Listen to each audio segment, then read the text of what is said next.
नमस्ते बच्चों, Excel tuition में आपका सभी का स्वागत है। आज हम गोवा का जल पर्यटन और सुरक्षा इस पाठ पर कुछ प्रश्न उत्तर देखेंगे। तो चलो शुरू करते हैं। अब हम 40-50 शब्दों में जवाब देखेंगे। पहला प्रश्न, गोवा के कौन कौन से स्थल पर्यटकों के लिए विशेष आकर्षण का केंद्र है?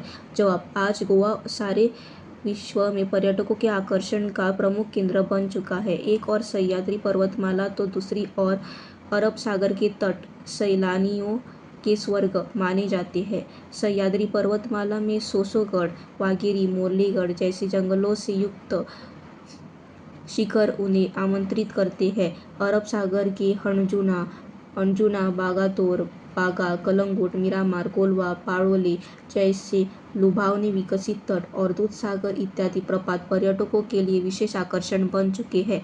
प्रतिवर्ष नए वर्ष का स्वागत करने के लिए देशी विदेशी पर्यटकों की भीड़ गोवा में उमड़ पड़ती है। प्रश्न दूसरा, पाठ में दूधसागर प्रपात के विषय में क्या जानकारियाँ दी गई है अथवा दूधसागर जलप्रपात का निर्माण कैसे हुआ है?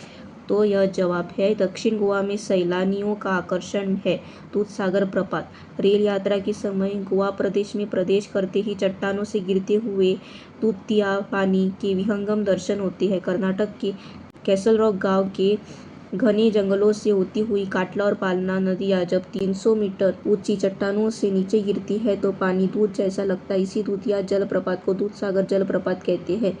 इस दूधिया जलप्रपात का लुभावना सौंदर्य निकट आने पर पर्यटकों को अपनी ठंडी ठंडी फुहारों से खुशी में सराबोर कर देता है। आगे चलकर यही प्रपात नदी का रूप ले लेता है और इसकी गहराई बढ़ जाती है।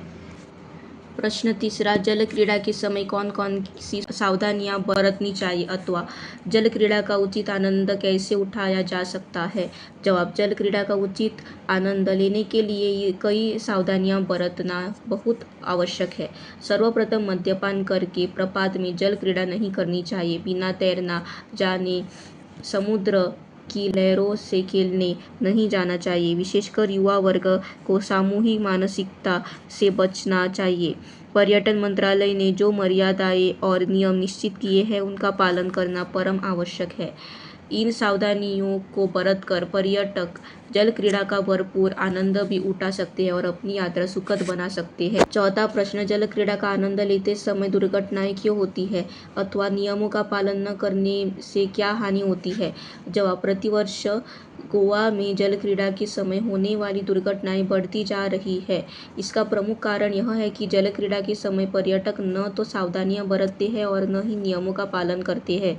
वे मद्यपान करके बिना तैरना जाने समुद्र में कूद पड़ते हैं। अनुभवहीन तैराक होने के कारण वे समुद्र की लहरों में समा जाते हैं। जब ज्वार भाटे के समय उनके पैरों के नीचे की बालू खिसकती है तो वे लहरों के साथ समुद्र में खींचे चले जाते हैं। जब तक जीव रक्षक दल उनकी सहायता के लिए पहुंचे वे जल समाधि ले चुके होती है। नियमों का पालन न करने और सावधानियां न बरतने के कारण ये दुर्घटनाएं बढ़ती ही जा रही है। अब हम पांचवा प्रश्न देखेंगे।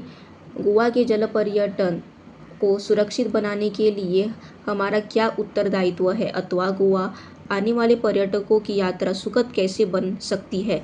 जवाब, सह्याद्री पर्वतमाला और अरब सागर के बीच बसा हुआ गोवा पर प्रकृति के सुंदरतम पर्यटन स्थलों में से एक है, परंतु प्रतिवर्ष जल पर्यटन के समय नियमों का पालन न करने और सावधानियां न बरतने के कारण दुर्घटनाएं बढ़ती ही जा रही है। सभी पर्यटकों का यह उत्तरदायित्व है कि वे सावधान रहें और नियमों का सख्ती से पालन करें। हम सामूहिक मानसिकता से बचकर जीवरक्षक दलों द्वारा दी गई चेतावनी के अनुसार ही मौज मस्ती करनी चाहिए। यदि नियमों का पालन किया जाए तो सभी की यात्रा सुखद होगी। याद रहे, गोवा के जल पर्यटन को सुरक्षित बनाने का उत्तरदायित्व हम सबका है। धन्यवाद।